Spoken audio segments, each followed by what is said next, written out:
Okay. Yes, sure. Welcome back, everybody. Come, Pauline.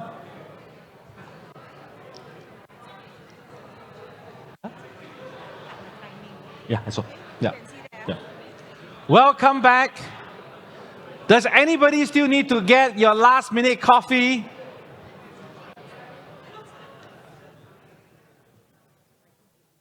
Awesome. Can I just say that I love the buzz? But I did realize that we have limited toilet cubicles, so. And one of these Michael Jackson mics that they give, the worry is that you bring it to the toilet and they turn it on. So I was trying to be very, very careful. It's like, is this on? Is this on? Is this on? And I press flush. Welcome back. I hope you had a good morning so far. Yes. So again, please, I think the fun part is really asking live questions as well. And we do still have questions on the Mentimeter, which we'll go to. We'll start our second panel, and I'm actually really very excited to have our friends here. We've been catching up in different ways. I just spoke at Mary's event just last Monday, right? Well, yeah, but last Monday.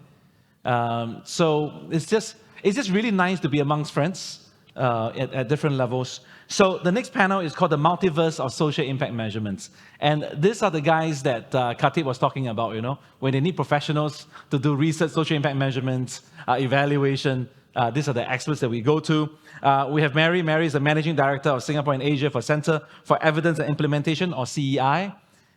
Joanne is a Principal Economist and Behavioral Scientist from Research for Impact, RFI, which we have worked together before. And then Pauline. Pauline is a Principal Consultant for Soristic Asia, who has 20 years of experience working in the social sector and including social impact measurement for charities and corporates. And together with Emary, we'll start panel 2. Would you please give them a big round of applause?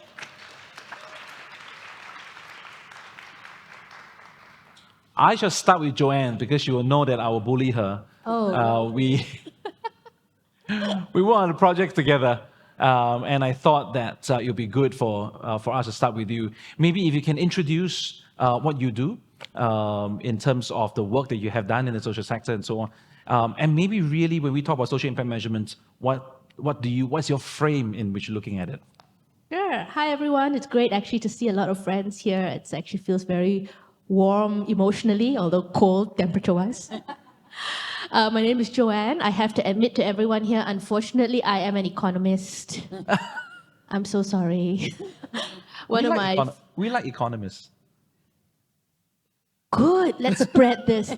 One of my favorite books, actually, in the economic canon, is written by an economist called Deirdre McCoskey, and it's called How to Be Human, Although an Economist.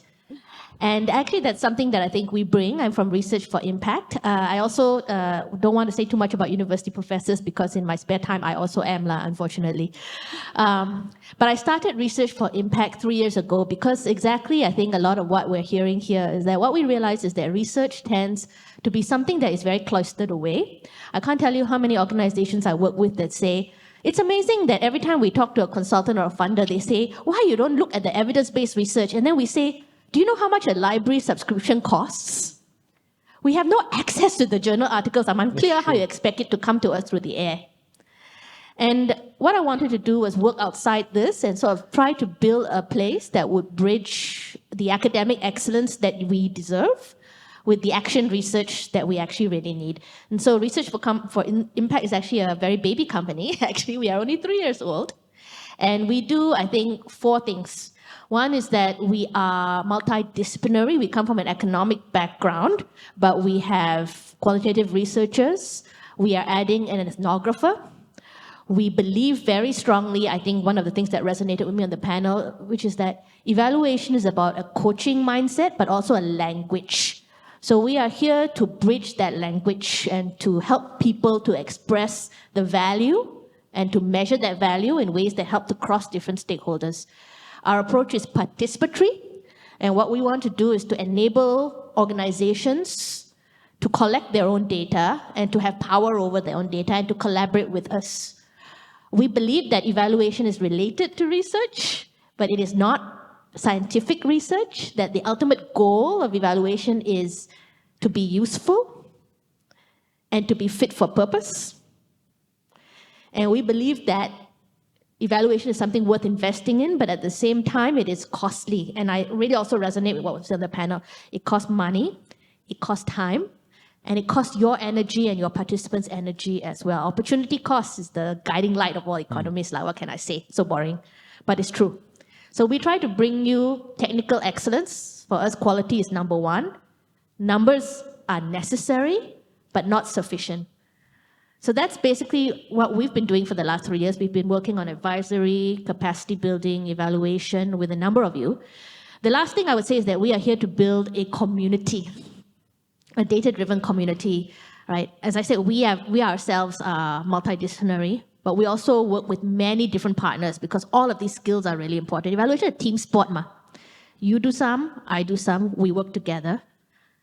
Sometimes it's going to be appropriate for you to do certain things in-house. Sometimes it's going to be appropriate to bring someone outside. We work with our trusted partners from the design thinking space. We work with people in the facilitation space. We work with people in the community building. We work with other people in the research space as well. And so we are here for the long term. Like I actually told Emary, actually also resonates with me very strongly because I did my studies here in Singapore. I used to be from Malaysia, but now I'm very Majula. Majula, everyone. Thank you very much. But I went to the US for 15 years, and actually in New York City, I had a very transformative experience with September 11th myself. So now you know how old I am, lah, huh? Had a functioning you were job. back then. That is correct. Yes, you were No, too. no. I was on my way to work as a credit derivatives analyst for a small nonprofit company called Goldman Sachs and Company, building structured products for reinsurance companies in Bermuda. I was late for work. When I came out of the subway, the world was a different place and I was a different person. So I decided to go and do my degree in microfinance. I went to India. And it became very clear, and I'm now a behavioral scientist. So it became very clear to me that all of these are communities where we want to do better, and data is the first language that we have to speak, but not the only language. Very cool. Mary. I love that. Data is not the first language we have to speak. It's the first language you have to speak, but not the only language. That's fabulous. So my name is Emary Abdo. I am not Singaporean, unfortunately, as you may be able to tell. I am originally from the US, but I've lived overseas since 2007 and in Singapore for coming on 7 years. Someone next to me said, "Oh, it's really good that you like it." And I thought, how could you not like it? It's a pretty great place to live. So look, I am the managing director in Singapore and across Asia for an organization called the Center for Evidence and Implementation. We're a global not-for-profit organization that is mission-driven and focused on getting the best evidence implemented in policy and practice. So what that means here and in the geographies that we work in is that we try to help organizations, whether they be governments, foundations, social sector agencies, to use the best available evidence that they can access, to use the best possible rigorous methods to make the best informed decisions.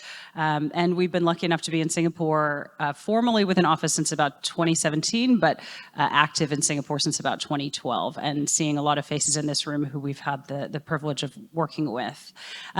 So how do I think about kind of using good data and evaluation and research evidence? Look, I'm not a researcher by background. I have a social sector background, I have a master's in public policy.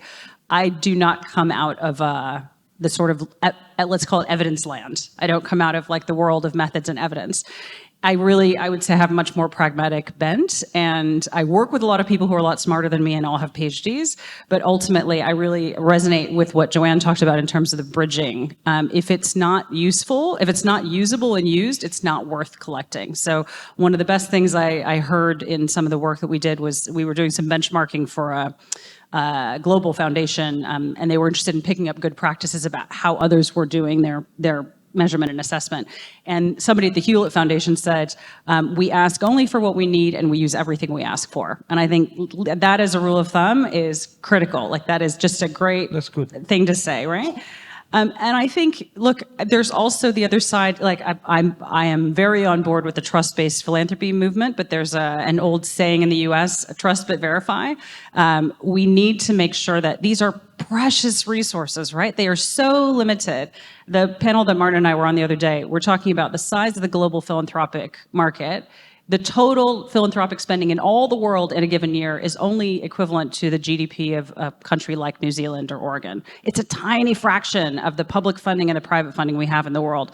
So if that's the money that we have to make sure that we're using it in the most catalytic ways, in the smartest ways.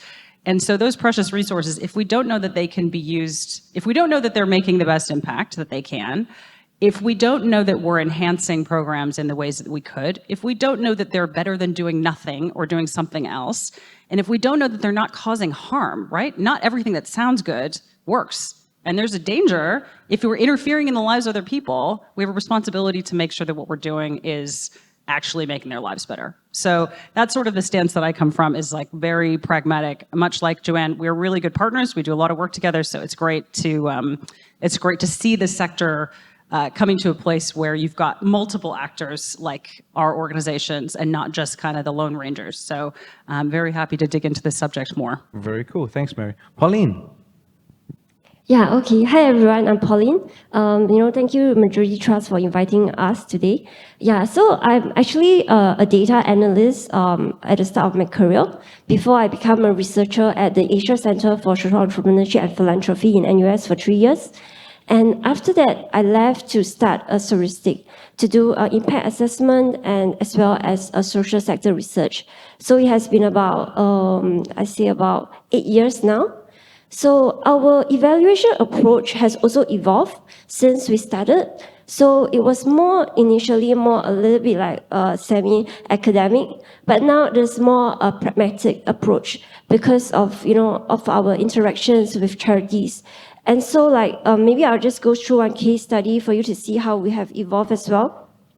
So currently we are now working with a social enterprise on the evaluation of their program. And so for this new projects, we are actually adopting a step-out approach when we work with the social enterprise or charities. So we start with a framework that is mainly focused on existing data that they have already collected. Then we make relatively small adjustment in the data collection effort and process to enable us to extract useful insights from this existing data.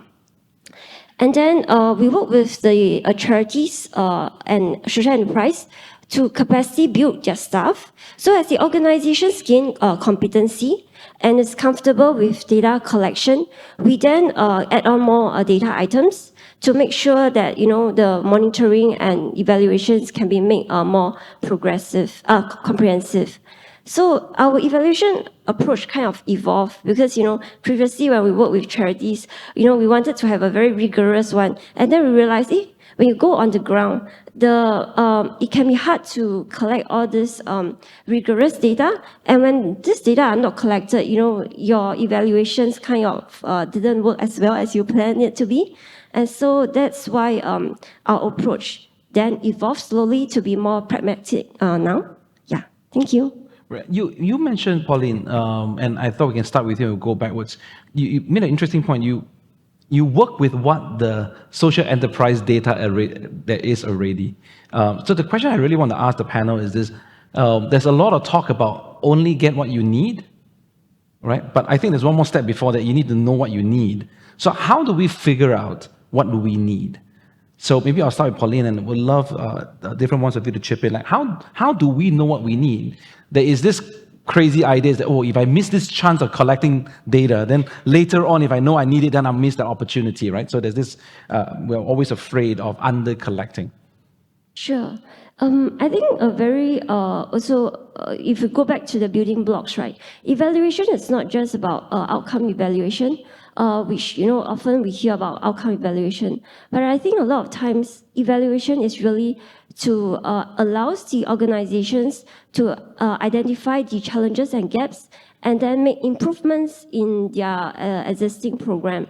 And so in terms of, the data, we start with the key evaluation questions first. We will ask the charities what are their key evaluation questions.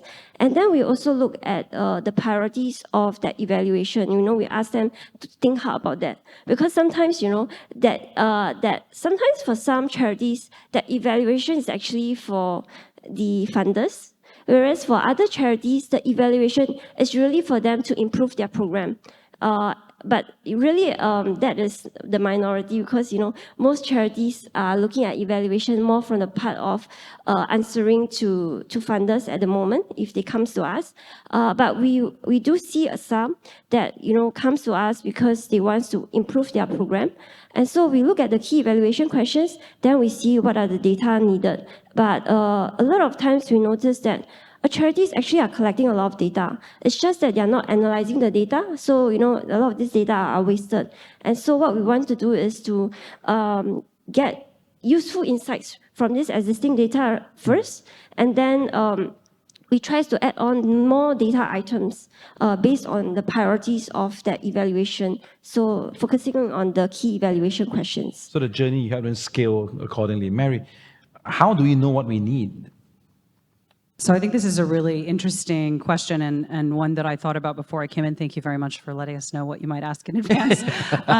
So look, I think that it starts really from it's a strategic question ultimately at the outset. And I think if you have nothing else, I loved what Salima said earlier about going in with that theory of change, that it is a theory, right? Then there is a theoretical outcome, and we ideally have evidence to back up some of the steps in that theory of if I do X, I theorize that it will lead to Y. It's understanding what it would mean to achieve Y. And that's what you need to be measuring. And I loved also what she said, Salima said earlier about finding out what's important to in the process of building that theory of change, finding out what's important to your practitioners, finding out what's important in terms of outcomes to people on the ground, because what you think from your perspective, as many of us sit in our offices and go out into communities, if you're in the community day after day doing the work or experiencing the issues, your view is ultimately the most valid, right? It's going to be, or it's, let's say, I think a significant and important piece of the puzzle is what matters to you personally in terms of your outcomes. So that theory of change process, that's typically where we would start in any evaluation, is trying to build up a theory of change. If you want to get more detailed about it, a logic model, but just getting in place the theorized outcomes and how you'd assess them. That often is a process like any other strategic planning process that can take time, right? You need to bring in views of lots of people at the organization. There might be, you might be surfacing some implicit assumptions as part of that, but I think that's a really important place to start. And that leads you to your data collection. I also think it's really important to be proportional. There's some really useful resources out there. Some of you may be familiar with the NESTA Standards of Evidence. I would encourage you to look to that resource. It's not perfect, but it's really one of the few things that we have globally that there seems to be some convergence around. And it basically says for the kinds of, it basically says level 1 kinds of evidence is really, you've got theorized outcomes for change. Level 5 evidence is you've got something that's gone through multiple RCTs and you've got manualized ways of ensuring that it's done accurately at every site. And then in between there's lots of different kinds of evidence that you could use depending on your stage of development. So if you're just at the outset, you don't need to be overcooking it, right? Find some simple pragmatic measures that are meaningful that you can collect reliably and stick to those, and then think about evaluation down the track, right? And as we all will say in chorus, not everything needs to be an RCT or should be, right? Save your money. That's true. I do want to add a question to that, and maybe I'll bring Emary in. Sometimes from a business point of view, because as a small organization, you don't have a lot of money. So therefore, you do everything on your own. But there's a point to be argued that if at the early stage of your organization, you overspend on research, meaning you bring professionals in, that might actually save you a lot of time and trouble because you set your frame right? So that's one way of looking at it. That's purely from a P&L perspective. What would your advice be for smaller agencies that, or how do they convince funder to say that at this stage, this is the most useful time for us to actually hire an external body to help us frame what are the data collection? Or is it one of those things that, it's gestation, just the first 3 years, we just got to hunker down and do it ourselves and then figure out the mistakes along the way? Is one better than the other? Or? I'd be interested in how you all answer that as the evaluators.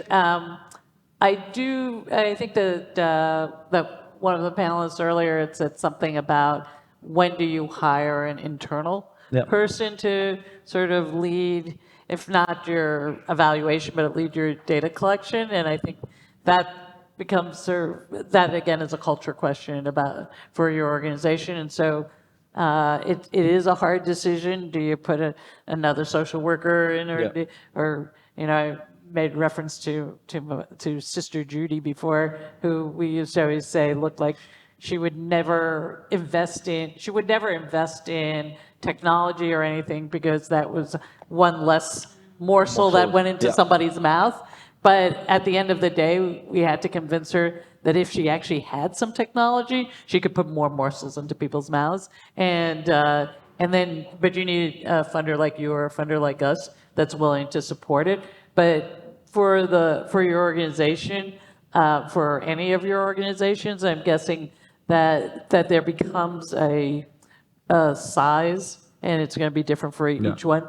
But you start bringing in at least somebody whose mindset is towards data collection to just help frame it. And then the question is, as in all small organizations, everybody does something, and it's not just one job. But we all multitask. We all multitask. We all multitask in the multiverse. Exactly. Joanne, I want to bring you in now. What do you think? What is the best way forward for a smaller agency or smaller organization? We have a chance to set it right from the start, right? So what do you think? Come back to this multiverse, right? Right. There's no best way forward, I think, for every organization. It really very much depends on who you are. There's a nice song out there, and I think it's by the Rolling Stones, but you can't always get what you want. Sometimes you get what you need. We all want to start off being data-driven organizations with this great DNA and this incredible plan and a foresight planning and futures thinking and all of the fancy things. I will tell you that I think one of the great strengths, and I will say this upfront, now we are not a charity organization. We are a small enterprise, guys. In fact, we started off as an SP, and now we are struggling to get to become a small business. We know what it is like. And actually, when we had the opportunity, I think, to be acquired by larger firms, I said no, because I want to know what it's like. It was actually a huge learning journey for me as an academic to know what does a small business or a small agency or a small organization feel in trying to continue our mission and to keep our team. I also have a responsibility to my team. I have a team that we hired that has its own strengths and capabilities. I have to keep it going. I need to be able to deliver, but I need for our own survival to keep it. So my sense is that for a small company or a small agency or a small person on the ground, what's important is that you have your vision, you have an understanding of the economics of it and the reality of it. You don't lose sight of that passion, because that's what keeps us going. And let's be very clear, right? We all burn through sweat equity in these 2 days. But you make those connections. We are here for you.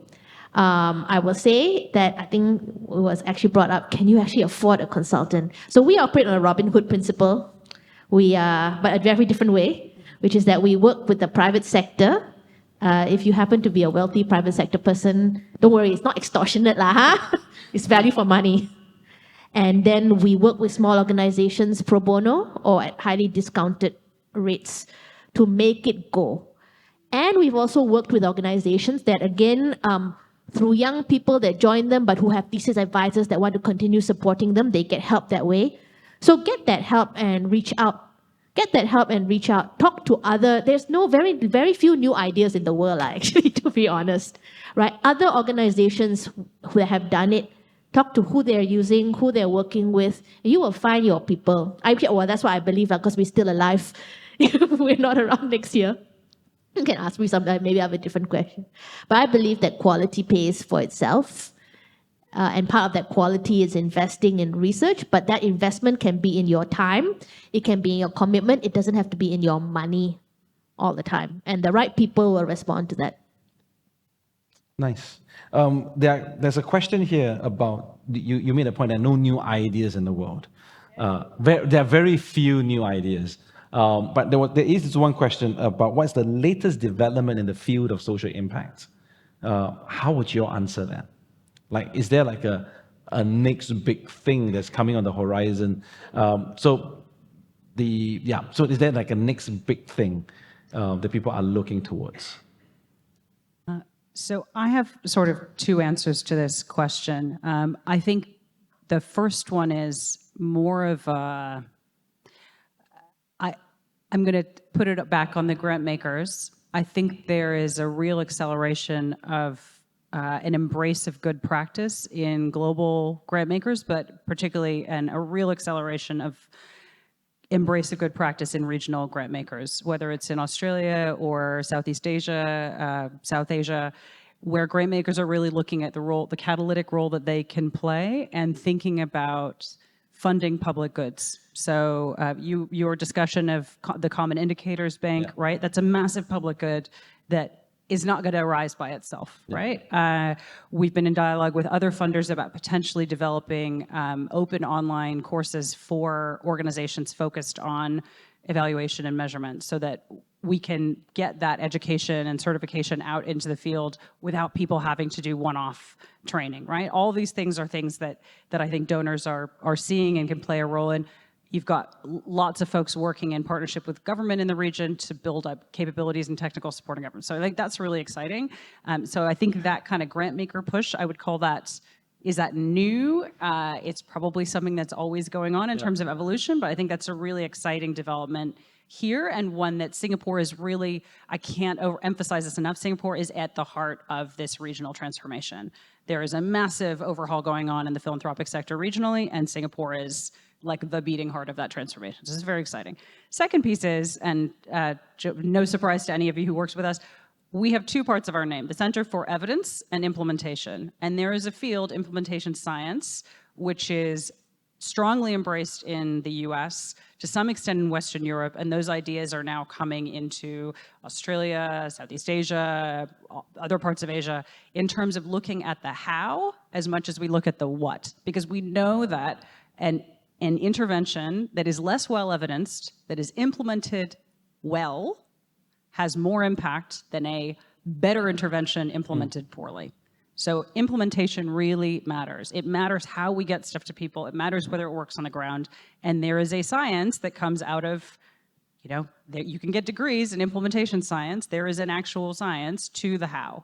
And so we're trying to bring that understanding of the how into the way that we do every single bit of work that we work on. We think it's really critical, and we're excited to see that field grow. I think that's probably it's one of the new things that I would cite in the sector. Nice. New-ish. Newish. Pauline, I'm going to throw you a different question from the crowd, and we're going to move the microphone, so get ready to put up your hands. And I like this one because it talks about upstream work. So the question is, how do you apply social impact measurement to upstream work? We can apply to direct impact what's happening if the crisis is already there, about crisis management. How do we then look at social impact measurement from a crisis prevention? There are a number of charities that do really upstream work. So how would you frame that from a social impact measurement perspective? So do you mean more like a planning and strategy in terms of the upstream work? So maybe I'll give you a concrete example. So take my organization, Halogen Foundation, for example. We do leadership development, we do entrepreneurship development. It's not really about helping kids stay out of jail. It's really about masses of kids. We train 16,000 kids every year. One of the hardest conversations we have with donors and funders is, what is our impact? Because we're talking about 10, 15 years down the road. Unless I track them from 13 years old until when they're 30, and now they are a multi-millionaire, which I would love to meet them. Then I can see impact, right? But our work is not about our work is not about managing the delinquent kids, because that's not what Halogen is about. It's really about giving them the ideas of leadership values and beliefs. So that's a lot more upstream. That's really not about they are in trouble or they are lower social income and so on and so forth, right? It's kids in general. how should we then look at social impact measurements? This is called free consult. Sure. So I think we did some projects before whereby we look at leadership as well as how do we do prevention like for dementia, for seniors and things like that. So I think evaluation is also very relevant for this kind of upstream work. And there has already been a lot of research out there that tells when you do certain things, it can kind of like there is a higher probability of dementia not happening and things like that. So therefore, when we do the evaluation, we will look at the key evaluation questions will be the activities that can prevent all this like dementia, all this. Got it. Yeah. So that has been what we have been doing. Very Yeah. cool. Questions from the floor. Aloysius. Thanks. First of all, just like to commend Martin. I've never seen this quite a bit, and that is to have a panel completely of women. A big round of applause, please. You're certainly not saying including me. You are kind of like, the facilitator, so that's not. I'm the thorn. Yeah, the thorn amongst roses. Okay, so I'm with vintageradio.sg, and shameless plug, if you can, please download the app. It's free. It will be very useful to you and the seniors around you. Okay, so we're here actually to check with you on measuring impact. We've been around for 2 years, just made it past 2 years. When we first started, it was based on non-factual, as in we went to individuals to try and get support from them, and we were fortunate enough to get that. Now, at our stage, we've been always asked, what is your impact? We collect data. We collect data in terms of streaming numbers, unique listeners and all this, and we put it in front of people. 8,000 listeners on a monthly basis, unique. Each time they're listening 3 hours plus, right, on an average. That's pretty okay, right? But the question has always been, what is the impact? And I think that's where we stumble. Our organization essentially is made up of 3 guys with day jobs and 4 DJs who are one in the 60s and the other 3 are in their 70s. So that's pretty much it. So collecting of data is all technology based, but beyond that, we don't, we're kind of like stumped. And Joanna, I'd like to maybe speak to you a little bit after that because you used the word pro bono. I'm here for you. I'm here for you. So I guess really the question is how does an organization like Vintage Radio SG, we know we're doing good stuff. We'd like to think so. But really, how do we then bring it to the next level? Because what we would love to be able to do is to be really more mainstream, speak to advertisers so that they can come in, and then we can actually be more self-sufficient and then free up funding for other, social enterprises. So hopefully you can give me some ideas. Cool. Thank you. So I think one of the things, sorry to give the pro bono consultation from the stage, but this is actually this is a very classic situation, right? You want to go to the next level, but to go to the next level, you need the investment to collect the data that you don't. So it's very circular, right? At this level, the first thing that's important is to have hygiene around those outputs. Those of you who are deeply immersed in the trauma of the logic model and theory of change, you will know the difference between the outputs and the outcomes. So the number of listeners, the deliverables that you're having, that first level of data hygiene is very important just to show those, right? And if you've got those numbers in place, that's already a great place to go. The second is to ask ourselves, do we have enough capacity to do even very basic qualitative data collection or very simple survey of a small number of my participants to try to understand these bigger outcomes? And actually, when it comes to looking at these outcomes, we don't want to start from scratch, or we don't want to say, well, here are some things that I think are great outcomes. We want to say, here are outcomes actually around quality of life, and here are outcomes around meaningful cohesion and content that older people basically that we can use for older people, or as a matter of fact, things that we can look at that tally up with some of the basic sort of things that we know that, for example, our Ministry of Culture, Community of Youth are using when they look at what does it mean to be a community building venue for the arts. Actually, that's something that we're doing right now. We're working with a number of arts groups, trying to help them do that kind of measurement and then translate it into dollars, which is actually a very tricky and nasty business. But we do it because someone has to suffer. Right, so if you can do a little bit of that, that's great. If not, you can do some secondary data analysis with some of the reports that are out there to try to look at what do some of these meaningful outputs or interactions with, for example, community radio and things like that mean for people's quality of life. And we can try to do some projections. Again, I want to come back to what Emary said, which is that it's important not to have a false quantification. Right? Sometimes we are like, look, we did this beautiful model, and the answer is that it's $3.56 for every minute that you go online. When you see that, you have to be very careful. Right? I am the bean counter of all bean counters, right? And that's just wrong, right? So at this point, very clear output measures where you show adopt discipline around counting it. Some idea of projection and returns based on metrics that actually our government agencies and our funders speak. And then qualitative data is good enough to get you to the next level when then you can invest in bigger pieces. So small, manageable bits right now that you can do. Listener surveys, for example, are not very challenging. If you if you have a committed listener base. And so we can work with it. Come and talk to me outside where it's not so cold. Very nice. Okay, maybe just take two questions at the same time, here and then at the back, and then we'll wrap up. My staff is staring at me because time is actually up. Okay, I'll be quick. Hi, my name is Sue Toomey. I'm here to listen and learn. And I have a question about how far you can push the logic model. You know, how much do you factor in external and other outside factors to help make logical assumptions about outcomes? Logic models, and then Moonlake, right? Is that right? Yes.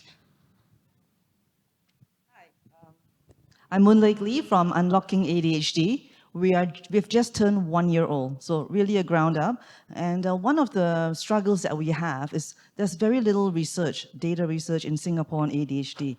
But we know that in other countries there is research, particularly on the social and economic impact of undiagnosed and unmanaged ADHD. So we did our own survey along with our sister organization, but it's also trying to understand how do you strategically use the results, because again, it was done ground up, so therefore it could have been maybe better designed, but it's still very good results, like over 600 respondents in 1 month. So trying to use that to help to also get more funding, because there's this challenge of not having a long history, yet having a very pressing need in this space that we want to be the solution to. So would maybe after this as well, love to get more input on this, because we really want to pair data with stories, and that's very important for us. Thank you. Very cool. Any takers for the questions? Mary, start with you. I was just going to say, I'll respond to the question on ADHD. I mean, this is a real challenge, not just in Singapore, but in Asia in general, is that so much of the research evidence that's available is coming out of Western institutions, and that, as Joanne was saying, a lot of organizations don't even have access to it. So even if it exists, you may not have access to it. And what that means is clearly that we need to contextualize interventions when they're brought here and do so in a way that's appropriate for the local context. It sounds like you've got good ingredients in place. I mean, it was interesting. One of the questions was about, one of the questions that we thought about preparing for was around what kind of skills or capabilities do organizations need? What do they need to be doing in order to be able to do evaluation well? And I really thought that Roland's comments were so insightful on the first panel, which is just evidencing the learning orientation that you have in the organization, kind of that restlessness and openness to finding the best solution, right? It's not about my model, it's about what model gets the best outcomes for my population. And the persistence to see that through, together with the operational and logistical strengths that he was describing in their work. And that, I think, gives you enough to speak to your funders, because frankly speaking, the funders are also on this journey, right? A lot of them are learning for the first time what it means to use evidence well. And I think having the spine and the strength to be able to go and say, I have this, I want to get here, and I need your support to do it, and it is going to cost 5% of your grant to me, I need in excess in order to be able to do more research, or 10% if I want to do an evaluation, or 20% if I want to do an RCT, right? It's having that strength to be able to go in and say, this is what we need, And you're already on that pathway, right? You wouldn't be asking these questions unless you were focused on getting that best outcome. Joanne, you want to take the logic model question? Yeah. And I will also just one more question, one more thing about the survey, right? You're always going to get some smart aleck who is like, "Alah, but that is the convenient sample. This is a very cheap shot. This is a very cheap shot." Just because something is convenient does not mean it is good. And if you're looking at a small specialized population and you're actually picking up the whole population, sampling is no longer an issue because you're actually picking up the entire population. So it doesn't mean you have to go and do a random sort of like survey, stratify, and go pick, because you actually have the whole population. And so part of it is actually sometimes also just being able to turn this around and say, yes, I understand where you're coming from, but don't take the cheap shot. There is value to what I've done, and let me articulate to you in terms that you understand. And there's actually a lot of, I think, work now being done on, the national mental health surveys and the youth mental health surveys, where there's actually some crosswalks that you can do. So yeah, I'm also very happy to have a chat. With the logic models, logic models, they are fantastic and they are also horrific and they cause so much stress. And one of the questions actually that we had in a very recent workshop, which we've been running this week, is that someone said, I built this logic model, then I taped it to my cubicle and then I've never looked at it again. And that was months down the line, right? And there's so much blood there. And I was like, okay. So in any good logic model, first of all, you have the program theory of change, but you also have the assumptions that are made and the contextual factors that are driving it, right? So your logic model has to have these two pieces in it that help you to understand what are the things that might be driving these outcomes differently from what you can accomplish. And we also understand that when we draw a logic model, you have a lot of control over the inputs, the activities, some control over the outputs, but once you cross that line over the outcomes, which is where you have to start touching people, not in an inappropriate way, right? And then you move up to organizational and system level change, your level of control is much, much, much less. That's why we need counterfactuals. We need to estimate counterfactuals. We don't know what they are, but we need. So fundamentally, the logic model is there for a purpose. It's a communication tool. It's a strategic tool. It's a tool that allows you to hang all of your outcomes and your indicators in a way that makes sense to test whether or not what you're doing from a design point of view makes sense. But you need to build in those contextual factors up front so that you can sense make after the fact. And then at some point, logic models are not forever. Just like, young love, I don't know. You need to come back at it, refresh it, understand the flaws, and then do it again, but better. Yeah.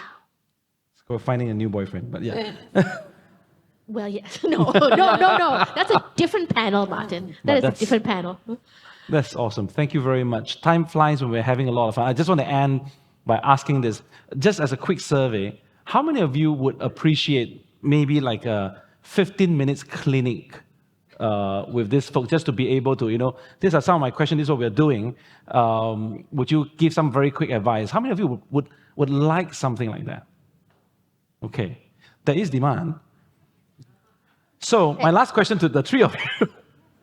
I mean, I would love to see how we can actually operationalize this, where we do it. Dating. Yeah, like speed dating, just 15 minutes, like what Aloysius just did, right? These are my numbers. How can I set about doing that?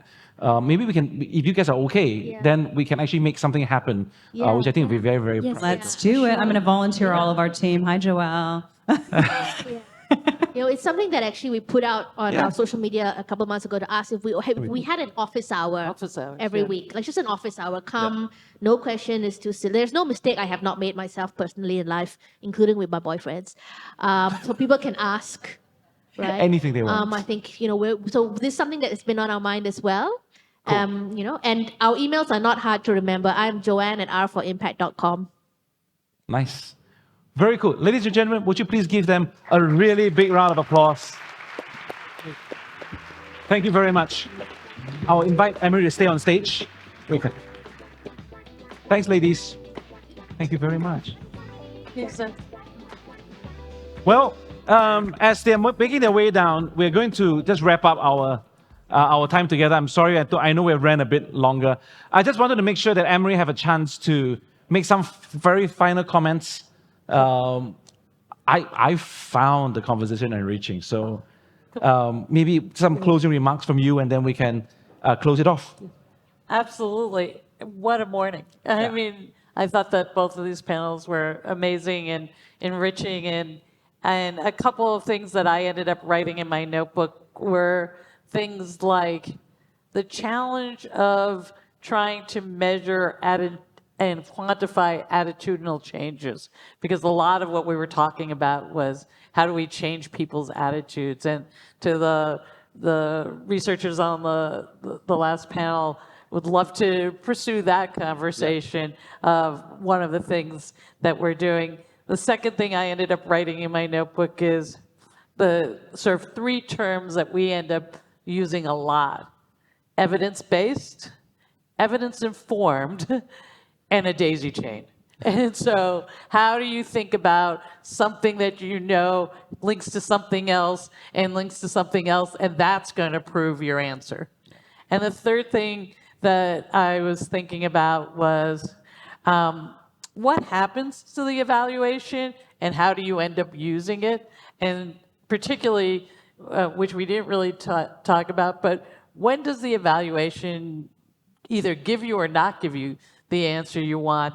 And I was thinking about this for two reasons. One is I read a piece last night about in the state of Florida, they've decided that there's a relationship between some of the COVID vaccines and heart issues amongst men 18 to 49. And so they're recommending that you don't get vaccinated. And so... Good old Florida. Good old Florida. And the researchers are coming back and saying, this has not been peer reviewed. How in the world is the Surgeon General of Florida making these announcements? If you want to see the relationship between politics and data, we have it right in front of us. And the second piece is, I think I was sharing this with some of your team the other day, is that at one point we funded a pilot program that should have worked.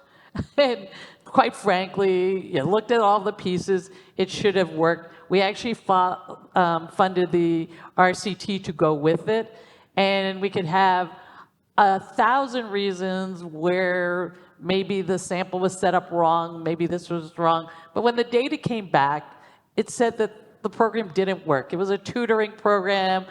The data showed that having this extra hour of tutoring didn't help the kids in the treatment group any more than the kids in the control group.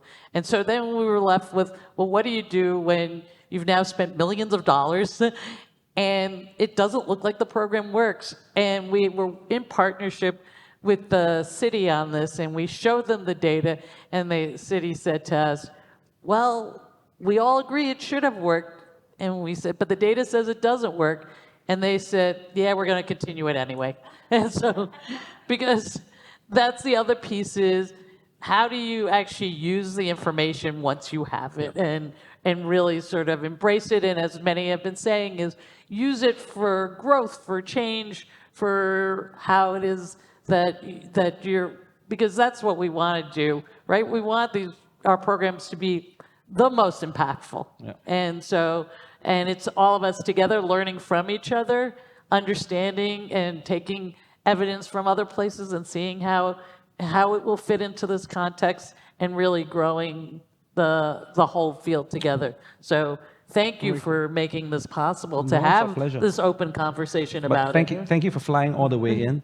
Let me end by using, I hope this metaphor works, that data is sometimes a mirror for us to see how we are looking. It can be used as a magnifying glass to really surface issues and gaps that we have internally in our organization and the work.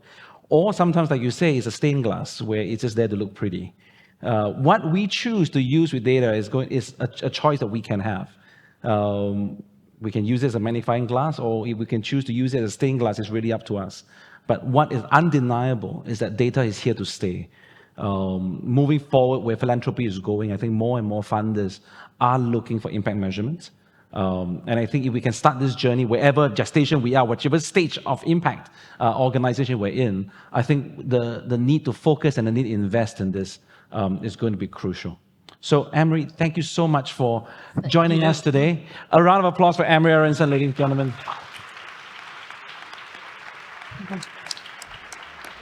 Can I just say a big thanks to all of you. Thanks for making our dream come true for the Roundtable. This afternoon, we are dealing with the government folks. Pray for us. But I do have to shout out a couple of tools that's available. With NCSS, actually, Lee Sun from the Chief Executive for NCSS was here. A number of the tools and measurements and metrics are really available in NCSS side of things, the QOL and so on. Do search it out because sometimes it's buried somewhere within our NCSS website. I see on the board of NCSS, so I must make sure that I put some word in for NCSS. But they are really doing quite a fair bit of work to make sure that the ground is equipped. So please do that. And along the way, the staff is here. Please have a chat. And you know where to reach us.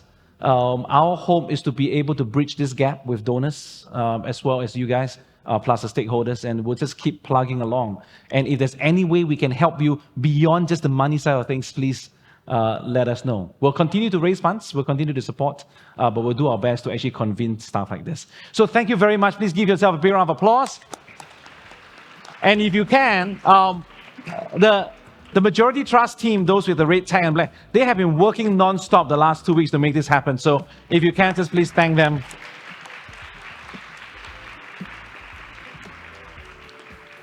Awesome. With that, lunch is served wherever you're going for lunch. Thank you, everyone.